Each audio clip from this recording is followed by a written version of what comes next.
Hello, everyone, and welcome to Conversations in Horror, the podcast. Now, my name is Kevin L. Powers. I'm also the owner, operator of Something Wicked Entertainment and Events, and I want to welcome to the special show that we are doing today.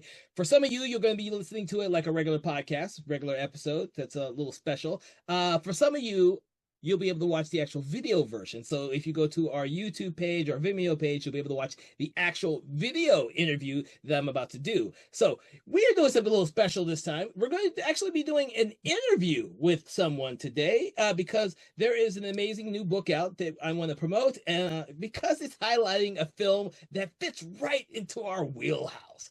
All right. So I would like to thank Erick Wofford for joining us today. Is I saying that right, by the way? Wofford. It's close. All right, Erick Wofford. He has written the book Kroll, the unofficial film companion. Now, I know what you're thinking, people. I know what you're thinking. Kroll, does that really belong on the Conversations of Horror? Yes, it most certainly does. We do fantasy horror, we do sci-fi horror, anything that has elements of horror in it, we will talk about because the horror genre does go out and explore other different genres, creating some amazing films such as this film. Even though we're not going to be discussing the film that much on this podcast, because we have a very special podcast that will be accompanying this program as well, so you'll be able to listen to our podcast in the movie Kroll, but this one's going to focus on his book because it's going to hopefully give you a little bit more insight on the actual film itself. So just a little bit, kind of tell everyone a little bit about who you are and what your background is before you actually wrote this book. Sure, yeah. So I have quite a diverse background. I've been a soldier, I've been a filmmaker, I worked in the film industry in Georgia for about 8 years. I've always toyed with the idea of writing a book. I love film history books, books about actors, biographies, and Kroll was just the one I just landed on. I was like, no one's done this yet? That can't be true. I'm pretty sure I don't think I've ever heard of another book based on Kroll. And your book has a lot of interesting stuff in it that you probably would not normally be able to have access to. So I just want to say, what is your background for loving this movie? Because there's a billion movies out there you could have done a book on, but you decided to pick Kroll. So tell why was that? That's a good question. So I did have a long list. I still have a long list of other books I might write on other films, but I have a nostalgia for this movie. I found it when I was probably like 5 or 6 years old. It was on my dad's bookshelf. It was a VHS, all beat and tattered. And I was like, what is this movie? I saw the cover artwork and it was just super interesting. And it's one of the first, probably, minus a Disney movie or something like that, one of the first movies I was allowed to watch. And even though I had to close my eyes when certain things happen, like the lobster comes out of the person's head, or when the guys get stabbed, by the spikes, it was like the first adult movie that I was allowed to watch, and I just loved it ever since. So it's kind of like I said, kind of a nostalgia thing. I watched it with my brother and my dad, my mom, and it's just kind of a good memory to have. Yeah, now so I'm gonna let you know my story with this movie. I probably saw this movie 100 times when I was a kid. This was one of my favorite movies, as a kid, and it was one of my favorite fantasy movies because I had never seen anything like this as a kid. And the '80s were like we had like every type of movie known to mankind in the '80s. But with this movie here, I saw the cool ass Slayers. And the glaive is one of my favorite freaking props I have ever seen in any movie. I actually have a small replica of the glaive myself in my house that I got off of Kickstarter. You guys, if you really want a glaive, you can always go find it on Kickstarter. There's a person who makes them for them. They're freaking great. And that's pretty much how I came to be able to watch this movie. Now, I'm almost 50 years old, and before I heard about your book, I hadn't seen the movie in like maybe 15 years because I'd watched it so many times as a kid. So it was very interesting to kind of revisit it because after I read your book, I was like, ah, shit, I need to rewatch this movie because I had forgotten so much of it. I remember the great parts, but I had forgotten some of the stuff in that movie. So I actually, that's how I came to this. And that's one of the reasons why I wanted to speak to you because for me and hopefully a lot of people out there, this was a movie that like hit that like sweet spot when we were growing up. And so someone thankfully you wrote a book about it, uh, uh and so we have something now to actually read to accompany that. Now it's kind of a shame that modern audiences don't know what the film is, but we hope that after this show and program and people reading your book, they'll be able to get a greater sense of how great the movie is. Yes, 100%. I did hear a rumor, and I think it's true. They're doing a 4K release of it. I think Sony or Kino Lorber, one of those guys. Um, but I don't know. I'm a little like hesitant. Like some movies aren't great in 4K. Like, I love Kroll, but some of the like the Fire Mares in 4K, I don't know if I want to see that in 4K. But hey, I'll probably buy it anyways. So Yeah, the my special guest for the actual regular show of the podcast actually has told me about the 4K release. He's perfect. one of our big 4K people on the show, and he was first like, "Oh yeah, I'll do the interview. I'll do the show with you. They're bringing out a 4K release of that movie. I love that movie." I was like, "Okay, all Yeah. right, okay." So what was your approach with writing this book? I don't want to tell everyone myself. I want tell my audience that myself. I want you to kind of tell us exactly what was your approach to writing this book. Sure. Yeah, so I have a lot of film history books, biographies, making of, behind the scenes types books, and a lot of them to me are basically the author telling the audience, the reader, like his opinion for 90% of the book, and there's two interviews. And to me, that's kind of boring. I don't want people to listen to me, and my opinions about a movie that was made before I was even born. I want to know who worked on it, what people were alive, how did they promote it. So I just went around, I went on IMDb. It's got to be always the starting spot. Yep, Looked up all yep. the cast and crew, made a list, and I attempted to contact every single person on there. There was a bunch of people not on IMDb, obviously, but I just emailed, I Facebook stalked, I found personal websites, I IMDb Pro'd. If you don't know about that, that's a gold mine right there. That was 50% of the contacts I found. And I just said, "Hey, I'm a fan of the film. I'm wanting to write this book. You played this character, or you were the DP. I'd love to ask you a couple questions, or get on an interview, a video call with you. Would you be interested?" So Hmm. that was kind of my approach. I wanted to hear from them, not, you know, 200 pages of my opinion and what I think they should have done and how it went down. Well, no, I think that's one of the great things about the book as well as it's all in almost. I won't say all of it. Most of it are interviews with actually the actual people behind the scenes on the film, as well as some of the actors in front of the scenes. So that was actually an asset for the book because you're right. There are so many books out there that focus mostly on a particular writer doing their interpretations of everything that is in the movie, film, or television show, whatever they're highlighting. Whereas with this book, each one of the interviews has it's each one of the interviewees has a different perspective on what their experiences on the film actually were, and that was what Mhm. was interesting to me. Cool. Yeah, well, that was the goal. Yeah, I want to hear from them and hear their backstories. And the funny part about it is, after it got released, there was people commenting. Most people liked it, but there was a couple of people like, "No, no, no, that didn't happen. That shoot date was like this," and it's like someone 20 years old. I'm like, "Oh, so the guy interviewed who was actually there must have been wrong, and you somehow know, but you weren't even alive yet." It was kind of an odd conversation there a couple times, Really. but it was funny. Yeah, I don't know. It happened a couple times. I was like, okay, whatever, that's fine. So your book actually has a lot of the technical people who are behind the scenes on the film itself, which means that when you're reading the book for the audience, we can get a lot of the background and technical aspects of how the movie was made. Was that a conscious effort that you wanted to get into the nitty gritty on how the film was made, or was that just something that kind of happened when you started contacting everybody? It was a little bit of both. So I love the crew aspect of it, even the nitty gritty production assistant stories, stuff like that. But I was also just a victim of who responded back and who was willing Oh, to be interviewed. And the other thing I didn't take into account when I started this is a lot of these filmmakers, especially the crew, upper positions, they were already 50s, 60s at the time of those movies. They're not even alive anymore to be interviewed. Or a lot of them, I probably had a dozen people who are like, I love to be interviewed, but they're like, honestly, I'm having memory issues, or I don't really remember anything about that movie. So it was interesting because I had a lot of people that were just like, I really just don't remember at my age, and I wish I could help you, but yeah. So that's something I didn't even think about. So for the future, I need to take that into account.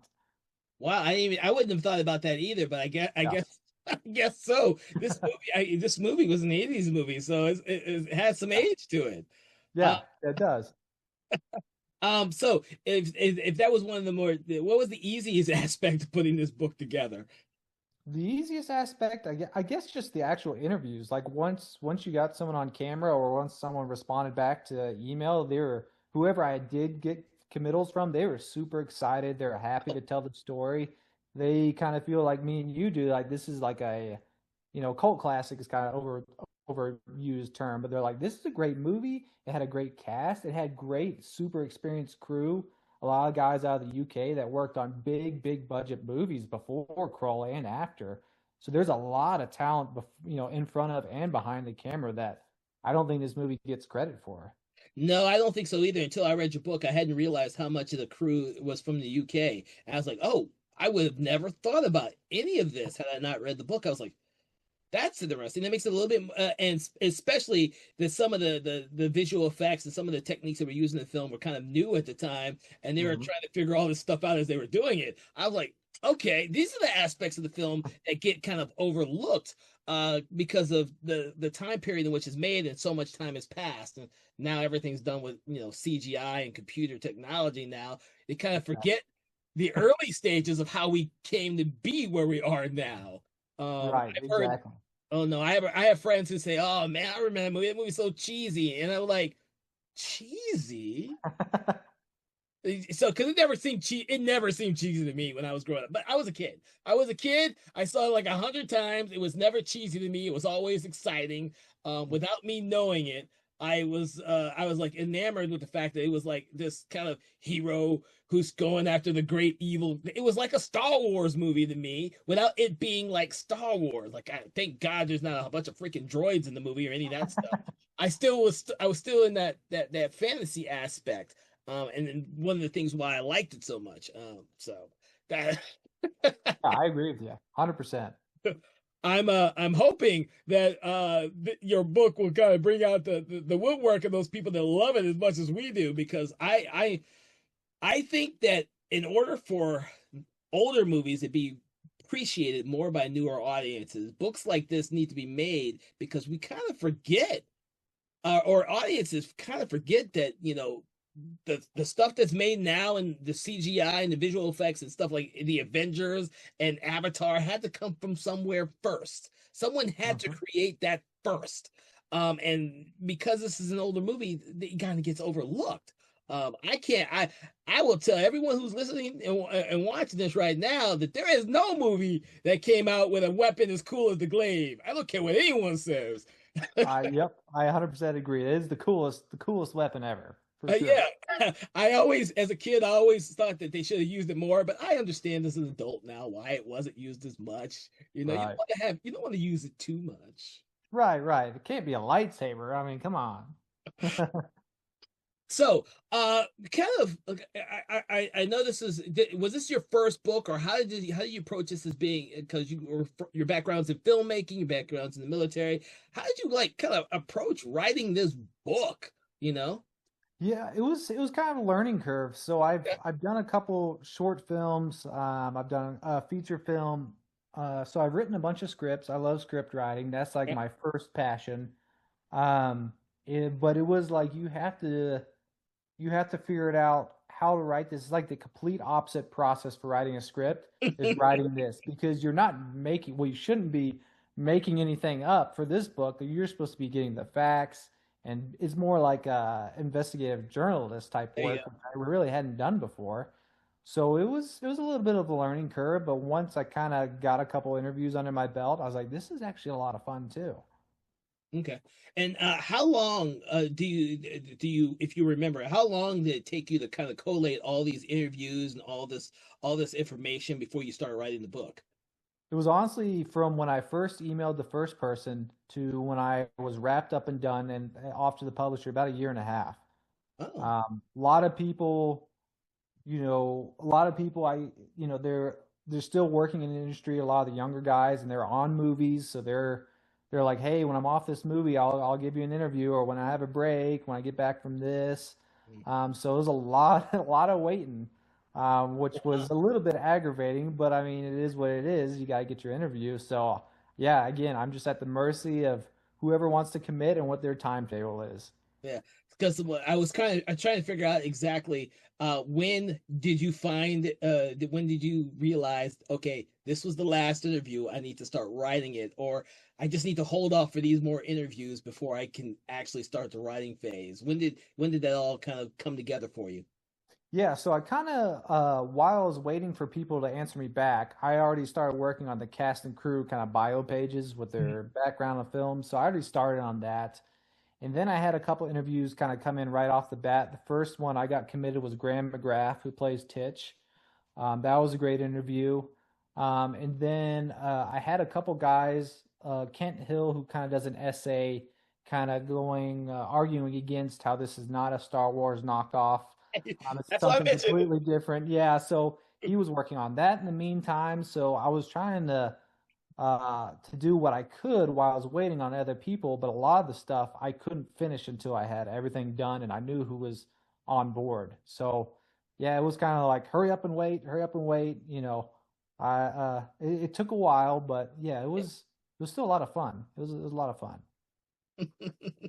All right, so we're getting into the process of you writing it now. So, what was kind of the hardest aspect of actually writing the book? What was the hardest thing for you to either find or actual writing aspect of the book?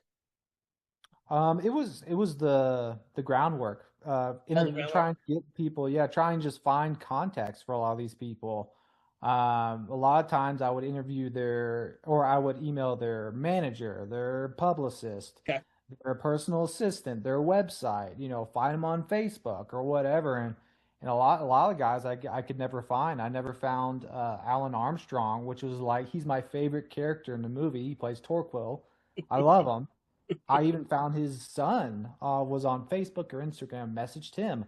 Never heard back anything from him. So it was kind of, yeah, an odd situation. I just had to, yeah, the writing part was easy because I basically had half the work was done for me. The interview. I was just copying and basically pasting or whatever we had our interview about, and then just filling in the blanks as far as the cast and crew bio pages and the essays. But yeah, I'd say just getting in contact with these people in the first place was by far the hardest part. Now, you told us a little bit about some of the issues with trying to get some of the people there. Were there Mhm. anybody that you tried to get, but definitely they didn't want to be a part of the project? And if so, do you know why?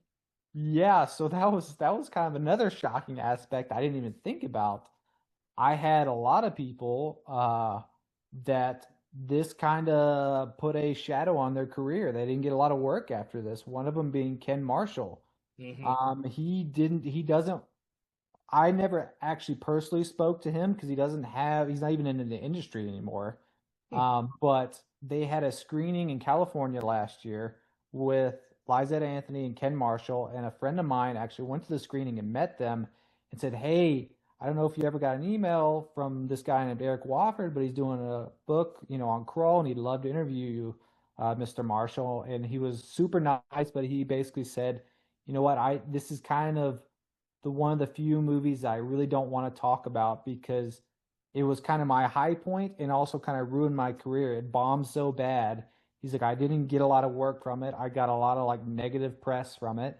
And he's like, "Honestly, it was just kind of depressing." And he's like, he was super cool about it, super nice guy apparently, but he didn't want to talk about it.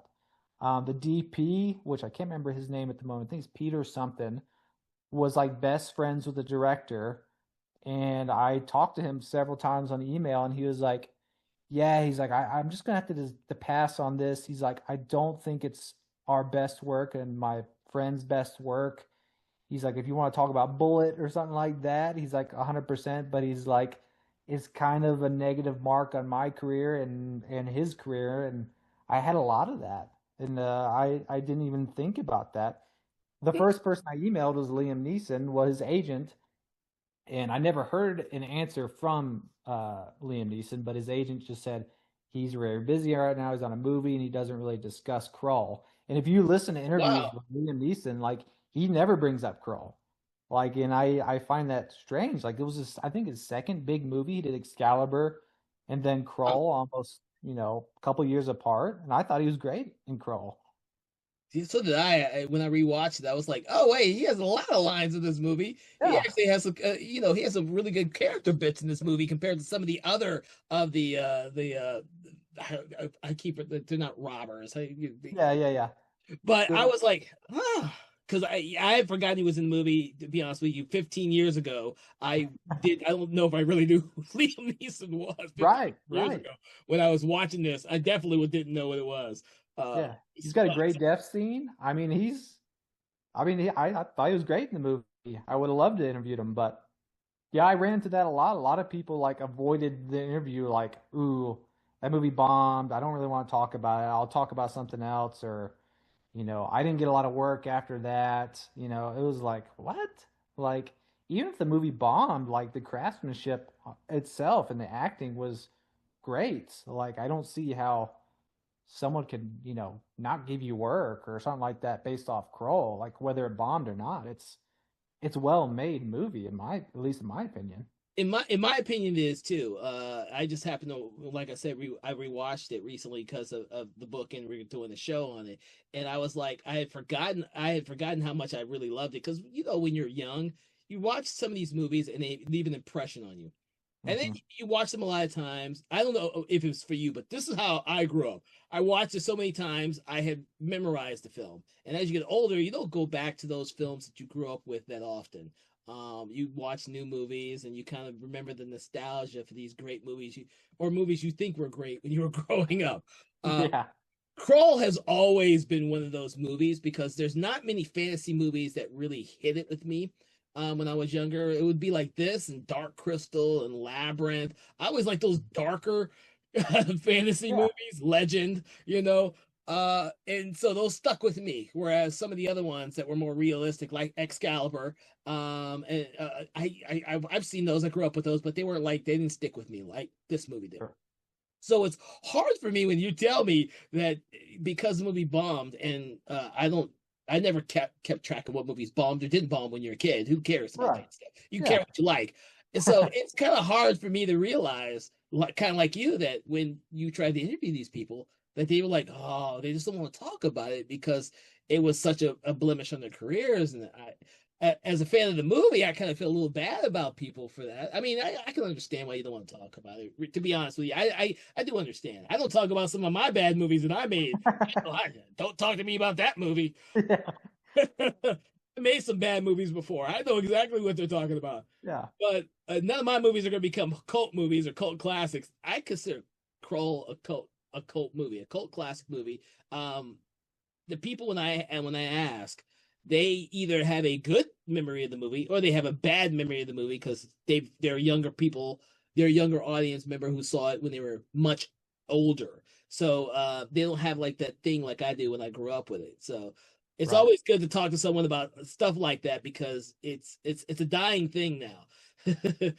we have too many streaming services out there with movies coming out every day of the week, uh, and the older movies like this one are getting left in the dust because people Yep. aren't talking about them. Books aren't being made about them, and then even people who are involved in the movie aren't talking about them. So that's why I see the need for stuff like your book and our continuing reevaluation and talking and conversations about these type of things. Hmm. Yeah. 100%. I agree with you. So I've now talked about some of the bad things about writing the book. What was the thing you enjoyed most about writing the book? Because I always want to talk about that. Yeah. I don't know. Obviously the interviews themselves, I don't know if I have a favorite interview. I really liked my interview that I had with Nick Maley, who did all the creature effects, because we started going down the rabbit hole of other movies he worked on, and he did the original Yoda puppet. He did, I'm trying to think, Life Force. Oh, He did a whole bunch of cool stuff, and a lot of the stuff he did for Kroll, they didn't shoot or didn't show in the movie. Like the Beast has a whole basically his organs are outside his body. He had like a pumping heart with liquid going through it, and I think in one of the Blu-ray, maybe it's a DVD editions of Kroll that I have, there's a behind the scenes documentary and they show a quick little snippet of it. But he's like, they didn't use that, and he actually didn't make the Slayer suits. He thought they looked stupid, but I love them. I think they're awesome. But yeah, just talking about how he got all that stuff to work. Graham McGrath was a great interview talking about, him playing Titch and hanging out with Liam Neeson before he was a big thing and how nice he was. And then the guy that plays one of the White Slayers was a hilarious interview because he was like almost mauled to death by that tiger. Like they had a piece of plexiglass between the two White Slayers, and the tiger was really trying to eat them. And I was like, this is nuts. And then the tiger was drugged when it's laying in Titch's lap, and like it could wake up at any moment and go wild. I was like, this is like crazy filmmaking that like would never fly today. But yeah, it was awesome. Yeah, I remember some of the stories from the interviews, especially with what you're calling it, the crab-like creature that comes out of when the Slayers are killed, the crab-like creature that comes out of their skull. And until I read that in your book, hadn't even thought about that. I just kind of thought it was always cool that this little alien came out of the little Slayer's head when they got killed. Uh, Yeah, I've never looked closely enough at it to actually see what it is, but now I'm stuck with the crab creature that comes out of their head. That will yeah, forever be what I say it is. Yeah, it's a crab creature comes out of his head. yeah, Uh, yeah. it's Yeah, also wasn't sure what it was either. I wasn't even supposed to be looking at it when I was young, but of course I'm peeking through, and yeah, it is what it is. well, one of the interesting things I remember is reading in the book is like you try to figure out. I forget who you interviewed, but they're trying to figure out the difference between the white slayers and the black slayers, and I was like, oh yeah, why are there some white and one? What different? I guess it has to be a filmmaking visual thing because it looked Yeah, cool to have white slayers in there, but yeah. they all act the exact same. Yeah, yeah, I don't. Yeah, so there's a whole like the cool part about it was like there's a bunch of theories on what the Slayers are, and what the little crab lobster things coming out of their heads. Like one idea was like the beast is a hive mind, and those are all parts of the beast, like seeds of him, and they go back in the earth and come back out, as a Slayer later was a theory, and then one theory is the White Slayers. You only see them in the basically evil layer at the end, and they're like the special forces of the Slayers. So it's kind of cool, like stuff you wouldn't think about, but like obviously some thought went into it. Yeah, that's the thing I like about the movie too, because it's got a really simple yet complicated story, this hero's journey, but it also has these visuals that even though you don't know everything that's going on, it's actually really cool to watch because they're not explaining everything. They don't explain why the glaive is going to be this great weapon that only certain people can use and it will defeat the beast. They don't explain the white slayer versus the black slayer versus the crab monster that comes out of their head. But the subtlety in the films, especially with I forget the oh my god, I forget the one character who actually goes to see the widow in the web. Um Oh yeah. Oh, now you're putting me on the spot. Yeah, the old dude. the Yeah, old dude. So yeah, the all of the complex background relationships with all these characters, which is very subtle. Even the Liam Neeson character, because he has multiple wives in different villages, and his wife in the current village that they're holed up over. He goes to get her to feed them all. Those little backstory in those character traits makes these a much interesting film to watch because these characters don't seem like caricatures. They all have yeah, unique things about them. Even the main I used to know every one of these actors' names, and now I'm going completely blank. The main the robber who's in charge of the entire group. I can't think of his Torquil's his name. name in the movie. Alan Armstrong's his real name. Yeah, I freaking love that dude from Oh Split yeah. Second and everything else I've ever seen him in. I was like, dude, I love that guy. And you know, his thing is, don't take my cuffs off unless we, you know, we survive at the very end and we defeat what we're going to be defeating. I like those type of things. When I rewatched it, makes all of these characters much richer. It makes more for a much more interesting and richer film. And I'm sorry that it just shocks me that more people didn't pick up on this when the movie came out. And of course, the cult audience is small for this. Like I said, we're not hearing a bunch of people talking about it. We're and when we do, it will be younger people who didn't grow up with it saying, "Oh, what kind of cheesy special effects are in that movie? That movie is campy." But no, it wasn't a camp. It was a dark movie. Yeah, oh, yeah. It was a dark fantasy movie, kind of like watching The Dark Crystal. The Dark Crystal is not a kids' film, dude. No, no, it's not. It's one of those, and that's the reason why, as a kid, we gravitated toward these things because these films are not talking down to us as young kids. They're, you know, they're making these films that could be kid, but they're just slightly dark. So you can be scared at one moment, you could be excited about the next moment, you know, and that's why this film gravitated for me so much. I'm glad you did do the book because, like I said, no one's ever done the book before. And it's interesting to see some of the other stuff that you put in there that I had no clue about. The trivia stuff and you have to tell me, you have to tell everyone about the whole cooking recipe and all. So I can't get, I don't even know how you came up with that, where you found that, but it's good that you put that in the book. Uh, So how I came up with that, there was a weird promo. I don't know if they actually ever did it or it was just an idea that I read that I think it was Dunkin' Donuts or someone like Krispy Kreme. When the movie came out, they did a cruller donut, which is just the normal cruller, but they spelled it with a K. And then I was like, in my mind, I was like, well, you could make a star donut pretty easy, right? And then my wife's like, yeah, I can do that. And I'll make one up real quick and see how it turns out. She just, boom, made it. And I was like, okay, I got to make the recipe because that would be just a cool thing to do. Like if you're having a movie night watching Kroll, especially yeah. with people who've never seen it, bring out the donuts. You know, it'd be fun. No, that's why I brought it up because that's exactly what you should do. This movie's old enough so that you can bring your friends over for a party and do you some special treats. Uh, Yeah, exactly. and that's and that and the fact that I say that because me and my friends do like game night, so we kind of explore new games and stuff like that. And then of course I looked in your book and you have like a list of games and other type of stuff that came out for when the movie originally came out. I didn't had no clue about any of this stuff. I don't even know how you found out about where this stuff was. Well, it was a lot of research. I didn't know about it either. And then I started researching it. I don't even remember where I found a lot of this stuff, but it just started going on a rabbit hole. I'm like, oh, they made action figures. Oh, they made a board game, and like trying to find these things. Like I found a lot of the stuff on eBay. It was like, oh, this is actually really a thing. It's not just like a gimmick, like not something that someone's kickstarting and making it now. Like this was actually made for the movie.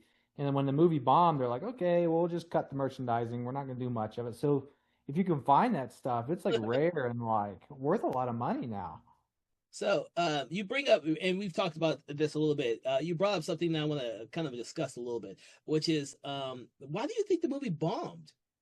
Do you have an actual opinion about why the movie was bombed? Why it wasn't like it didn't click with audiences at all? I'm not sure. I think what it was, I think when you watch like the trailer, especially the first trailer, or maybe it was a teaser, it's almost not enough. It's basically the ships floating by in space. I feel like they were trying to drive home like this is Star Wars. This is the new Star Wars movie.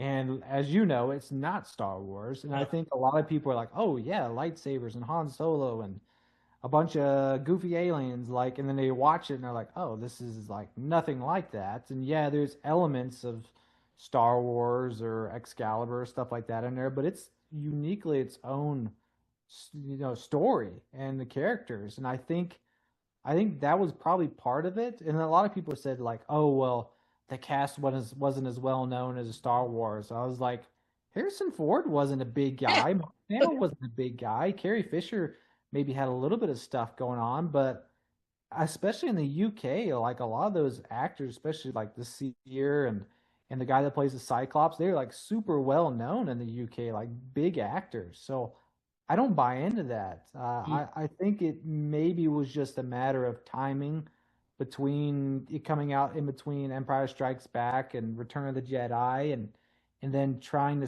to almost you know s- be on the coattails of Star Wars, and then but not being Star Wars. I really don't know. There's a lot of opinions out there. I don't know. What do you think?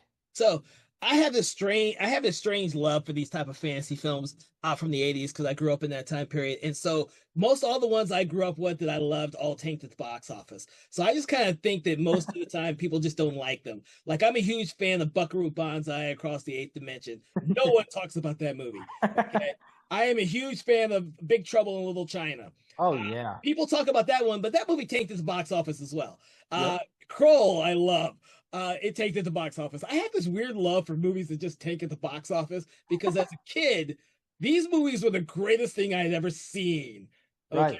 Right. Star Wars was great. Don't get me wrong. I grew up with Star Wars. Yeah. I did not watch them in order, and my brother wants to shoot me every time I tell him I didn't watch them in order, so I don't have the same love as my brother does. But these movies, they were just one and done. I didn't have to watch them in order. I watched them over and over and over again, and I guarantee you, with me, Kroll and like Buckaroo Banzai played all the time on cable and the network TV, and so I just watched them all the time. Yeah. It took me. I never actually saw the beginning of Kroll for a long time. I always missed the beginning of Kroll. I forget when I actually saw it, but it was years after I've seen the movie like 4 or 5 times, catching it on TV. I never saw Yeah. the beginning. I never caught the beginning.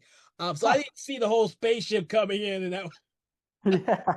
no, I never saw that. I kind of got to the part where our main character is knocked out on the steps and the old guy comes in to heal him, and that's where I kind of watched the rest of the movie. I know it's weird, but I never I know growing up in the 80s, we didn't have streaming services. I Right. didn't have it on VHS. I had to watch it on TV. I missed it. I missed it. Yeah. Yeah. There's no rewind on TV. You're done. Um, But for some reason, I think that even with the 80s, that decade that had everybody, every filmmaker coming up with the wildest and craziest stories, no matter what genre, fantasy, sci-fi, horror, everyone was coming up with every type of idea, throwing it at the wall and seeing who could come up with the next Star Wars, who could come up with the next Jaws. They were all trying to do that. And when you think too far outside the box, it's not familiar to general audiences, and they just rebel against it. And I think that's kind of what happens to some of these other movies out there. Like, if you've ever seen Buckaroo Banzai Across the Eighth Dimension, they threw every idea at that movie. And you I either have get it actually. or you don't. Yeah, I have seen it. It's been a long, long time, but I have seen it. Yeah, those three movies, among others, are the ones I saw a thousand times as a kid.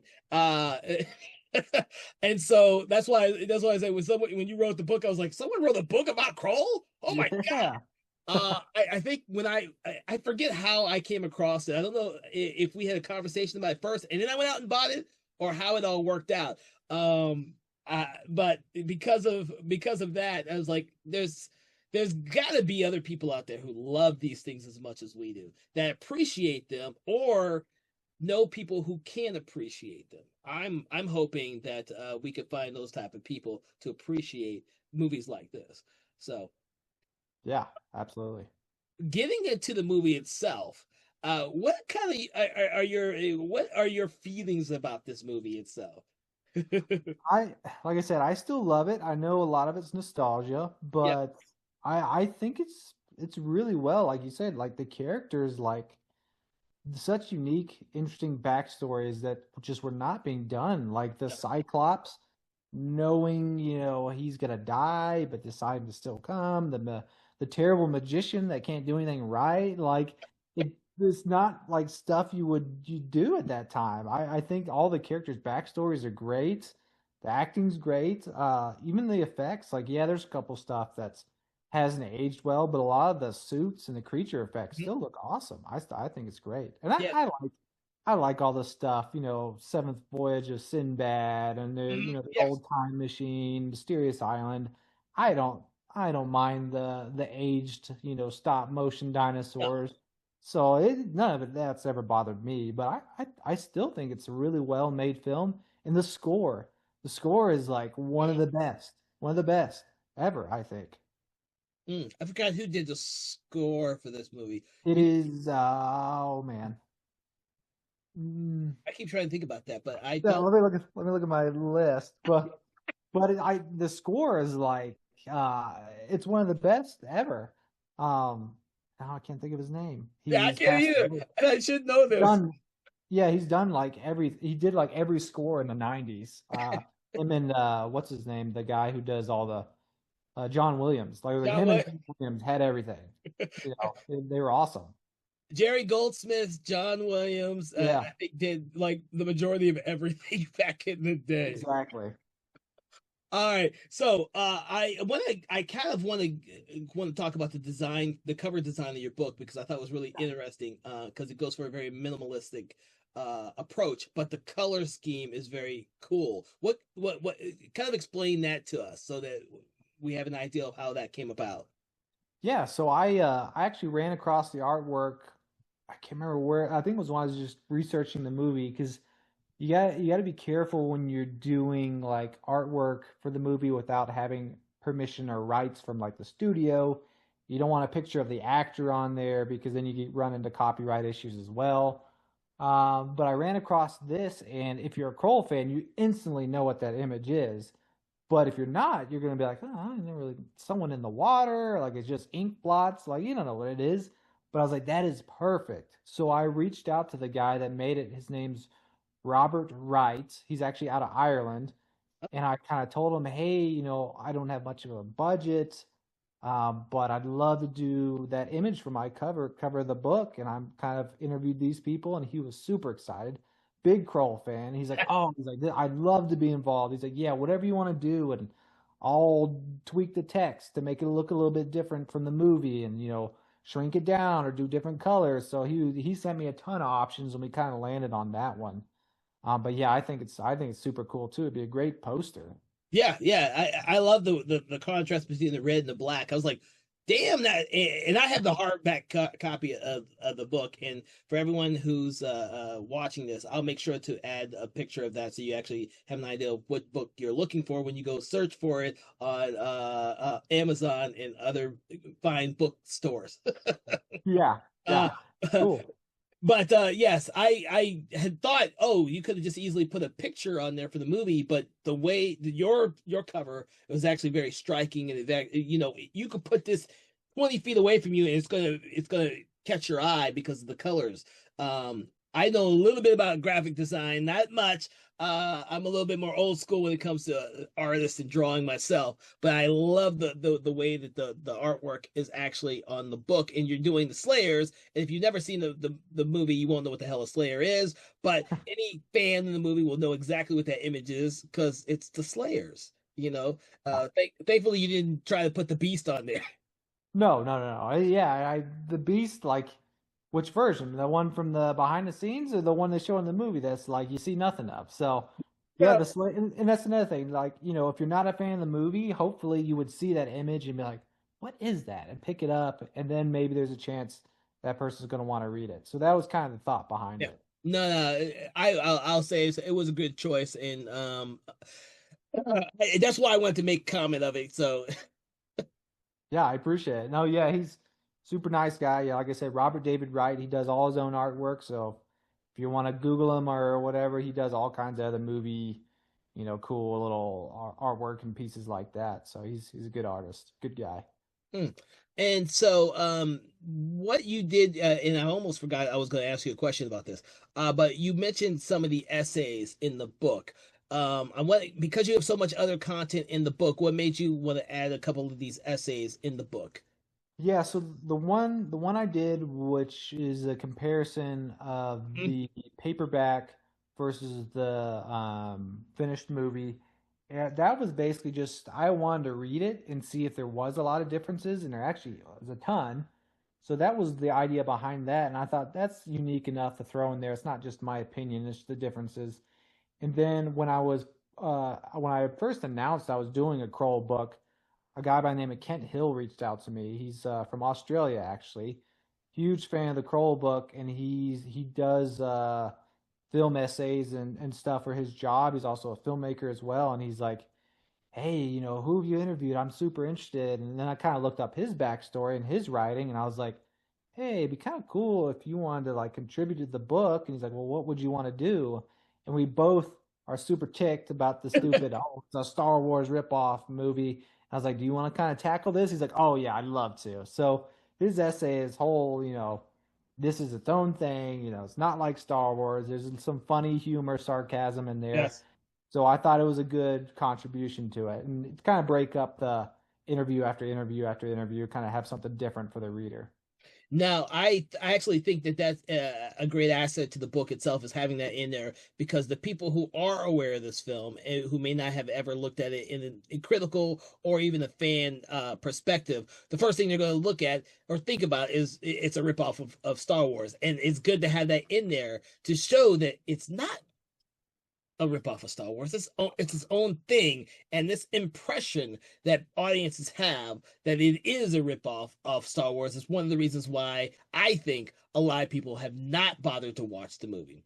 I think that those comparisons from when it was made kind of stuck, which is really, unfortunate. And I'm hoping that when people read the book and they read that particular essay, they gotta get, oh, it's not like Star Wars. It's its Right. own thing. Because so many movies at that time are compared to Star Wars. Yeah. Which is a shame unless it's one of the actual Roger Corman ripoff movies of Right. that area. Those we Yeah. all know are actual ripoffs. This one Oh is yeah. Oh yeah, 100%. But the other argument too is they're like, well, they use a lot of the same crew. Well, back then in the UK, there was only like it's not like it is now. There's a small select film crew that worked in the UK. They worked on all the UK movies. So yeah, there are a lot of Star Wars guys that worked on Kroll and vice versa. But like that's not a valid point because they worked on everything in the UK. There's and then they filmed everything. They're like, oh well, they filmed at the same studios as Star Wars. I'm like, yeah, so did Bond, and so did everybody else. Hammer movies, like, it's a small industry, especially back then. Like, it's not like it is now. So yeah, yeah. there is gonna be that crossover. Yeah, well, especially here in Georgia, where I talk to the same people who work on every Marvel movie versus every Fast and Furious movie, versus like they're all using the same people over and over again. I was like, Yep. yeah, because for the longest time, the talent pool in Georgia was so small, so everyone worked on everything. Uh, Yep. so I understand that mentality perfectly. So okay, so what was I was about to say something and I forgot. Oh, uh, okay. I'm trying to think of what else I was going to ask you because I got through most of what I wanted to say, but there was something else I can't remember. Oh my God. The thing is, before we kind of get towards an end here, I still want to know, are you working on another book other than this one because of the type of book it is, or if you're working on another screenplay, kind of tell me what you're actually working on now.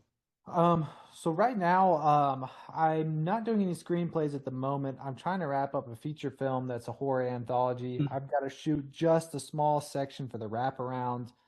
Um, Between moving and kids and all that kind of stuff, I haven't been able to get out and do it. But I do also have a short film that's won some awards called Blue Amber. It's based off a short story by what you I just forgot his name. David Shaw. So he was a big horror writer from the '80s, but he also wrote Okay. Crow. The original. He wrote The Hills Run Red, The Texas Chainsaw Massacre 3. So he's like a big Okay. Yeah. horror guy, and he did a super gnarly Western alien short story that has a lot of humor in it, super bloody, and I adapted it, and it's kind of doing the film festival circuit right now. Okay, good. But as far as books about film, I am toying with some other ideas. Like I said, I still got that long list. The one I am leaning pretty heavily towards is Near Dark. I, Oh, I might do a great Near one. Dark book. So. Yeah, that one gets overshadowed by Lost Boys, unfortunately. Yes, yes. Oh, I love Near Dark. It's fantastic. The one I did try to do in between, I tried to do one on Prophecy, the 70s one about the giant mutated bear, not the Christopher Walken one. And I just couldn't get enough people. Like I couldn't get enough people to fill the book. It was again, that's an even older movie than Kroll. I kind of was running into the same issues. Yeah, So because I had to drop that one. isn't John Frankenheimer the director for that one? Yeah. Yeah, Yeah. is he passed away yet? I think he has, a lot of the cast Yeah. has, and yeah, I just couldn't get enough people to make a book out of it, so I had to drop that one. But yeah, I think Near Dark is definitely at the top at the moment. I still need to get settled at the house, calm down, and then reach out and see if I can collect a big enough pool of people for interviews to actually to make it happen. Okay, well, good luck on that one. That seems very interesting. I'm a huge fan of that one too. Yeah, hey, we'll have to get back on here. So I do remember the question I want to ask you, and I don't want to forget it because this is very important. It is, what do you think you missed out on with this book? What do you think that you wish you had gotten but couldn't? Because that's going to be something that's very important. That if you decide to do an expanded version, you finally get the stuff that you missed out on. Yeah, I mean, man, that's a long list. Oh, okay. Like I got like the DP. I was very close to getting his interview, which I would have loved. He worked on huge movies, Bullet being one of them with Steve McQueen. Ken Marshall. I don't think I'm gonna get Ken Marshall. I got really close to Lizette Anthony's interview. I didn't get that. Alan Armstrong, Torquil. One guy I talked to a while but couldn't get an interview with, and I honestly don't remember why I couldn't line it up. It was the guy who wrote the book version, Alan Dean Foster, because he's written a bunch of scripts. Uh, Lots of That would have been novelizations and great. movies too. Yeah, Novelizations. yeah. So I would have loved to add a full interview of him.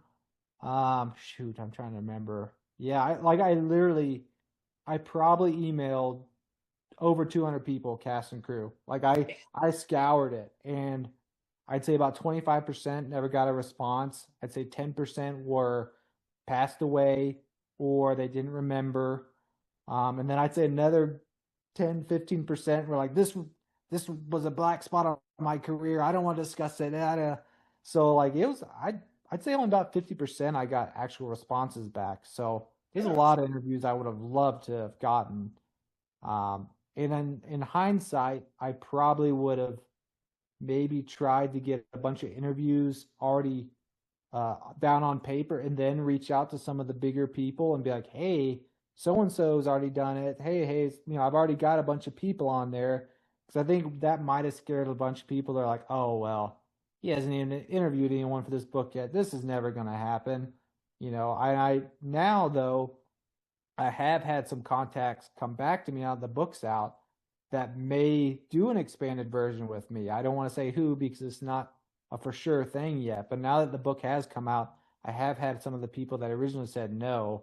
Now they are potentially interested. So I'm hoping to do an expanded version with some more interviews from some of these people I didn't get to get. Nice. Well, that's what I'm hoping for too. You've already got the process started. You will have the actual book, a actual book already done, so people can say, "Oh yes, there are people who actually want to know more about this film," and you should set your record straight.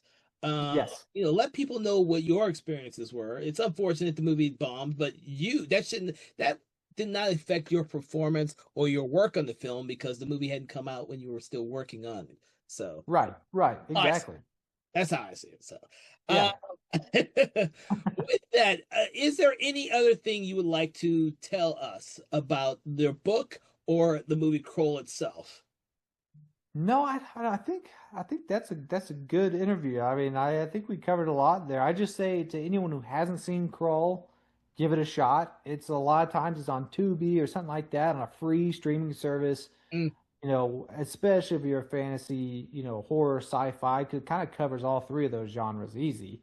does. You give it a shot, and don't listen to people that say it's a Star Wars ripoff. Yes. And if you're a fan of Krull, or if you're a fan of just like film history, there's a lot of cool interviews in there, like with Lindsay Krause, like talking about working with Dustin Hoffman and Robert Redford, and like there's the amount of people that were in the orbit of Krull is insane, and it's kind of cool, in my opinion. I'm just speaking for myself here, to learn a lot of the other people that worked on Krull or were involved in Krull in a side project, Mhm. that you would never think would be even in that world. So, yeah, give it a try.